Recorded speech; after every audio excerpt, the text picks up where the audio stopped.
Over the next 5 years, the worldwide water demand will be 40% more than its supply. This will exacerbate food insecurity, among many other things. Sounds scary, right? But on this show, we explore solutions, innovations, and hope. Hello and welcome. I'm Sadhika Tiwari and you're watching Eco India. Here in India, water stress has become an annual affair during the summers along with heat waves. But even around the year, getting clean drinking water isn't as simple as just turning the tap on, especially in informal settlements. But what if it became as simple as withdrawing money from an ATM? Water ATMs are trying to make this happen. But are they actually solving the problem or just shifting the burden? Water is likely the most precious commodity for people here. When the tanker arrives, everyone makes sure they fill up their canisters as quickly as possible. But no one knows in advance how clean the water that is delivered will be. They promised us clean water, but this is such terrible quality, and there's much less of it too. And that is often the case, say residents of Lal Bagh. Lal Bagh is one of Delhi's largest informal settlements in the northeast of the city. People here do actually have their own piped water supply. But Seema, a resident, tells us that the water only flows for a few hours in the morning. Sometimes there is none at all for days. And she says it's also undrinkable. You can't put this water in your mouth. It smells so much that the entire house starts smelling like a drain. We get stomach-related diseases, headaches, fever and diarrhea if we drink this water. We have to buy filtered water for cooking because the water we get is so dirty we can't cook with it.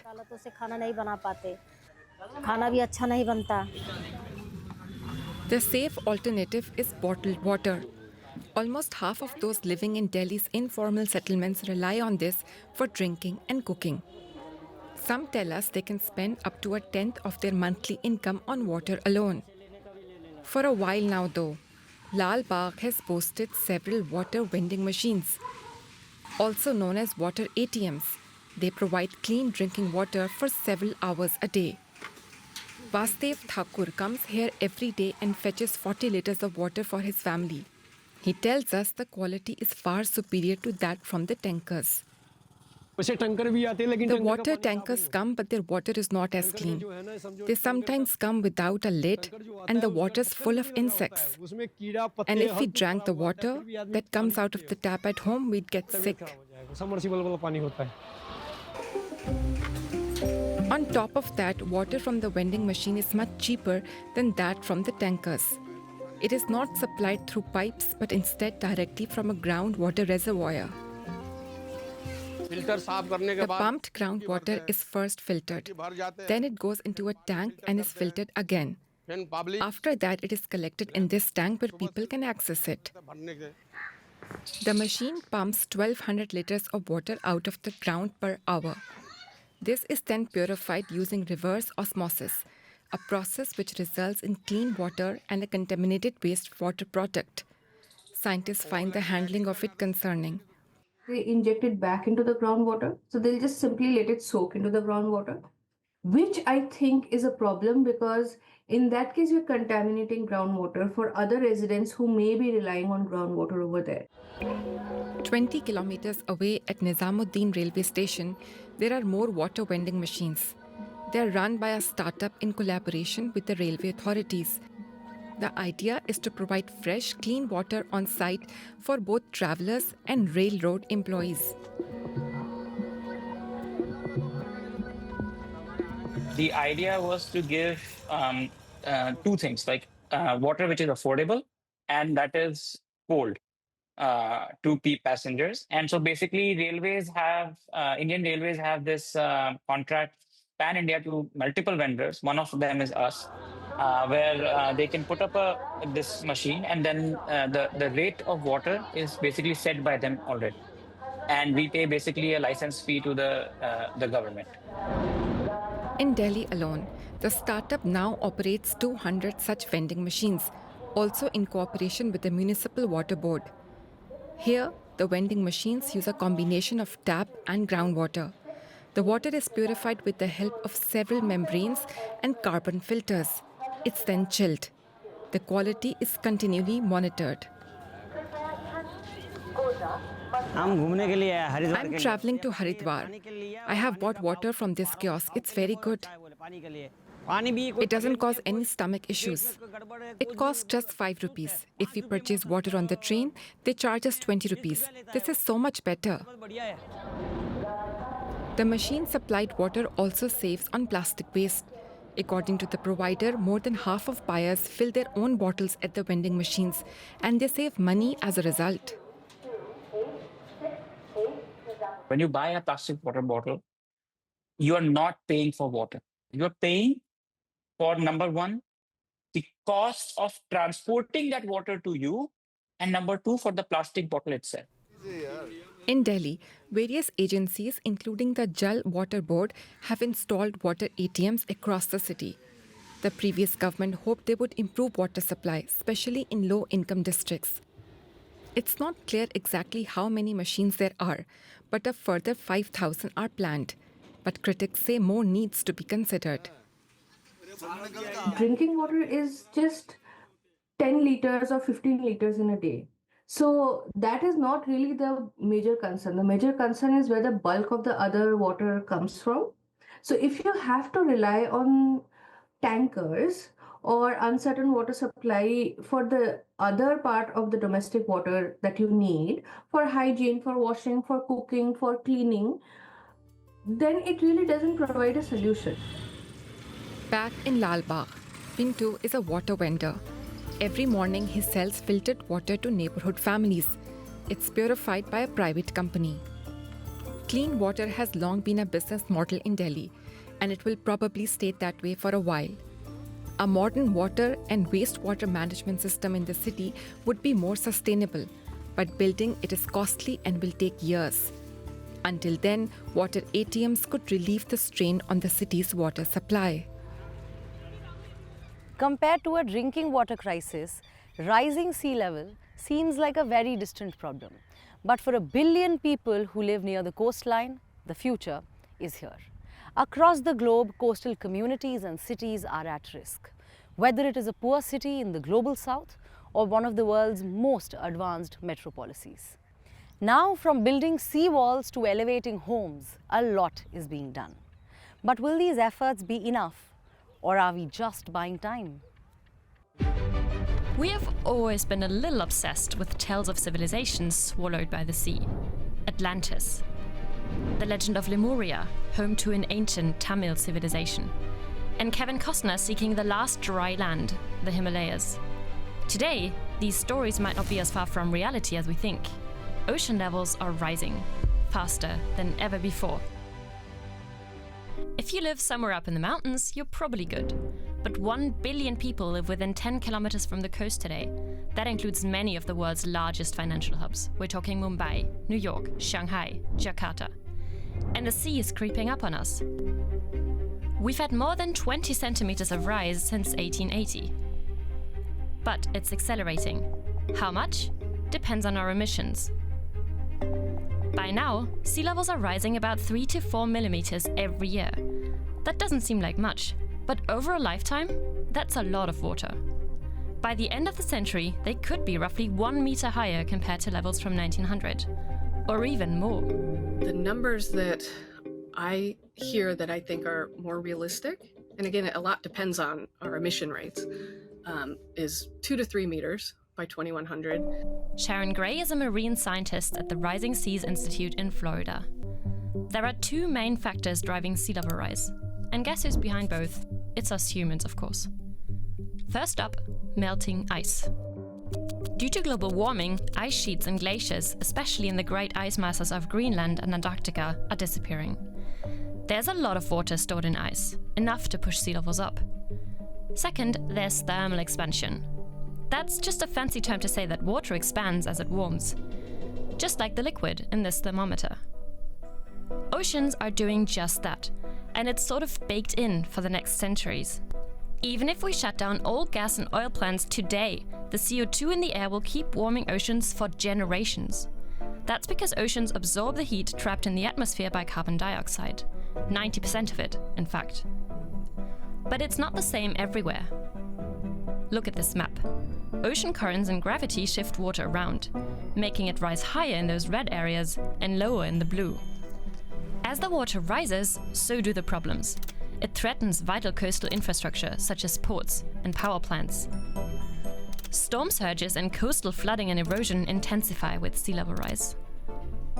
Saltwater is already ruining farmland and contaminating drinking water. So, what options do we have? Perhaps the most obvious on the solutions list, protection. Let's just build a wall, using waterproof material. Dikes, levees, embankments do the same job. We've relied on them for countless generations to hold back the sea. Like here, on Germany's northern coast. There's a high risk of flooding and storm tides because this region is low-lying. So, every 10 years, local authorities calculate how high the dikes should be, based on the prognosed sea level 100 years from now. This one needs about a meter more. You can spot seawalls and embankments pretty much everywhere on Earth. They need a little space, but they're expensive. 4.6 million euros for renovating just 750 meters of this dike. Poorer regions often can't afford it, and there are risks that come with sealing off a certain area. What if there's a failure, then and an area floods, then you get what we call the bathtub effect, which means, the water is stuck in the city and cannot flow out. As a Dutch architect in New York, Stefan L. designs sustainable and resilient buildings. Walls only make sense if the water doesn't find another way, and they simply don't work in some parts of the world. Along the Indian coastline, there's a fishing village on average every 2 kilometers. The people inhabiting those villages depend entirely on the beach. Orofilio Schiavina grew up in Pondicherry. He studied the Indian coastline with his NGO Pondican. So let's say the moment you replace the beach with another structure, for example a seawall, you have actually excluded, you have isolated those people from the ocean. They are unable to use the beach space. They lose their livelihoods. But there are other ways to protect coastlines from flooding. Salt marshes, mangrove forests and wetlands are all natural soft barriers. Here, in Adirampattinam at the southern tip of India, mangroves are being planted to buffer flooding. Their intricate roots stabilize beaches and help prevent coastal erosion. According to one report, they can even trap up to 80% of the sediment that's washed up, and cause beaches to grow, but only if they are planted in spaces without strong tides. And there is another bonus. They can migrate inland as the sea level rises and keep being a buffer. But large strips have been cut down. There's a lot of pressure, on the coastline. Land is valuable, and the value of the land is only increasing, and that according to me is the primary reason why mangroves are under threat. Nature often comes second. So what else can we do? Why not learn to live with the water? Look at this map of New York. Large swathes of the city are under threat from flooding. In 2012, Hurricane Sandy caused over $60 billion in damage and made future floods feel real. The city has had to bring in new construction standards for structures in flood risk areas. It includes ensuring buildings are either elevated to a safe degree or sealed on lower levels to prevent water coming in. Some building projects even add an extra margin. The higher you do it, the more expensive it is. But in New York, they take on average about 6 feet or 2 meters. In other regions, locals are learning to rise with the tide. Timbultuko is a village on Indonesia's island Java. On top of rising seas, the land itself is subsiding. So residents have kept raising their houses with stills. But now, they can't go any higher. Almost 500 kilometers away in Muara Angke in Jakarta, these houses sit on stilts made from steel. They have just been built with a view to making them more durable to the salty seawater. Other solutions, these floating foundations keep some 100 Dutch residents of Skoonship high and dry. And entire floating cities are being dreamed up. Take Oceanics Busan, a glossy UN-backed plan for a district in Busan Harbor. It looks great on CGI, but years after its big reveal, there's little sign of construction. These projects face major hurdles: securing reliable power and water, managing waste, and withstanding storm surges. For now, this is still more thought experiment than reality. Accommodation measures can be effective for our current predicament, and it can buy time to prepare for future scenarios. But they're not long-term solutions. So if the sea is eating up our land, why not just create new, higher land? Here, among the waves of the Indian Ocean in the Maldives, a whole new island is being dug up. Over 11 square kilometers of land. It is set to provide space for 65,000 homes. The atoll nation is no stranger to dredging. To prevent overcrowding in the capital Malé, they expanded the city onto neighboring artificial islands. Another state dredging land is Tuvalu, a low-lying island state in the Pacific. They have no higher land to retreat to, so they're building some. That will hopefully be safe from sea level rise until 2100.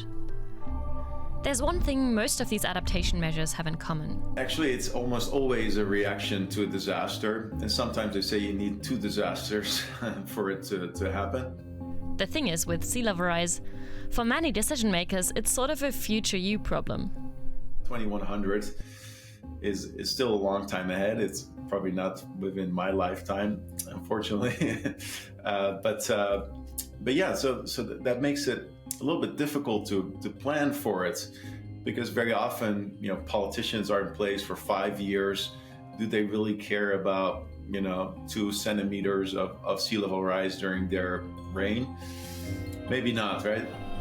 It's easier for people to say sea level rise is too far off to worry about or too inevitable to stop. But neither of those excuses will let us off the hook. Smart adaptation needs to take a long-term perspective, ditch the one-size-fits-all mindset, and be tailor-made to the place it's protecting.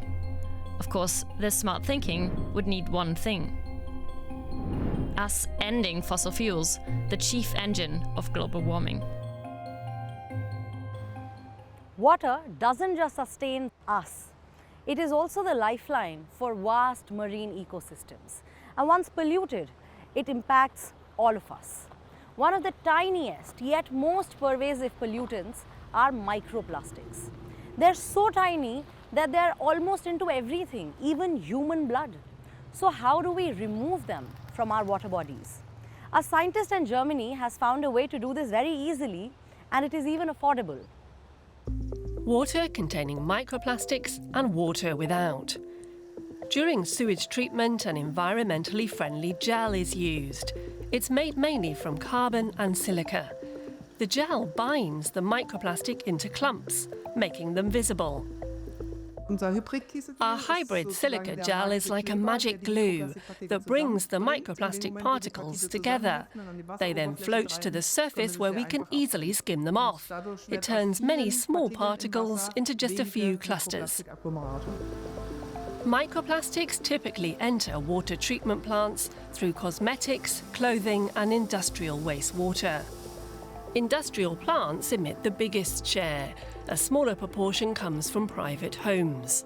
The research team regularly collects data at a wastewater treatment plant in southwestern Germany. They also test the purified water once it's been fed back into a nearby stream. After 2 years of research, we're now able to remove 85 to 90% of the microplastics in the water. That's the kind of results you can work with. In their small laboratory, the scientists add fluorescent markers to the water samples.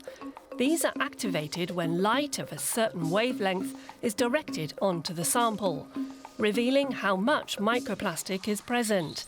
The more the sample glows, the more microplastic it contains. Determined to make her discovery available to others, Katrin Schuhen founded a non-profit startup a few years ago to advise treatment plants and companies. The equipment is sold by a partner company and the gel is widely available. Companies can buy the equipment and build the plants themselves because they're very simple, they're low-tech. a basic reactor equipped with a stirrer inside and a power supply. And that's enough to trigger the process. Wastewater treatment plants and companies, including some from abroad, are now approaching Katrin Schuhen to use the system for their water. Incidentally, once removed, the microplastic can be cleaned and recycled. A circular economy that makes the system even more attractive for companies. Water pollution can take many forms. Sometimes it's not about what's in the water, but what's growing on it that becomes the problem. This is water hyacinth, one of the most invasive plant species. It can completely take over lakes like this one, suffocating marine life and disrupting communities. But a student from Tamil Nadu has found a way to turn this environmental threat into an opportunity. This is the story of ecologist Sushmita Krishnan, who turns water hyacinths into biodegradable paper. It's a win-win because although attractive, water hyacinths are extremely fast-growing and highly invasive. Originally introduced to India from South America, they quickly clog lakes and wetlands, damaging existing ecosystems. A pond in the village of Allur in Tamil Nadu. Farmer Muthu used to rely on the water source to irrigate his fields. But now it's been completely overtaken by water hyacinths. Back when I was in school, this water was very clean. We used to catch fish here. This area was once farmland and people would bathe in the pond. But now the water is black and polluted. Water hyacinth infestations can cause oxygen depletion in water bodies, increase water loss, and create breeding grounds for mosquitoes. Even when dead, water hyacinths release harmful substances that reduce water quality. The International Union for Conservation of Nature has classified water hyacinths as the world's first aquatic invasive species. A single plant can produce 2,000 seeds. Under favorable conditions, up to 700 tons of water hyacinth can grow per hectare of land. If this continues unchecked, oxygen levels in the water body drop significantly, killing fish populations. This results in economic and ecological losses.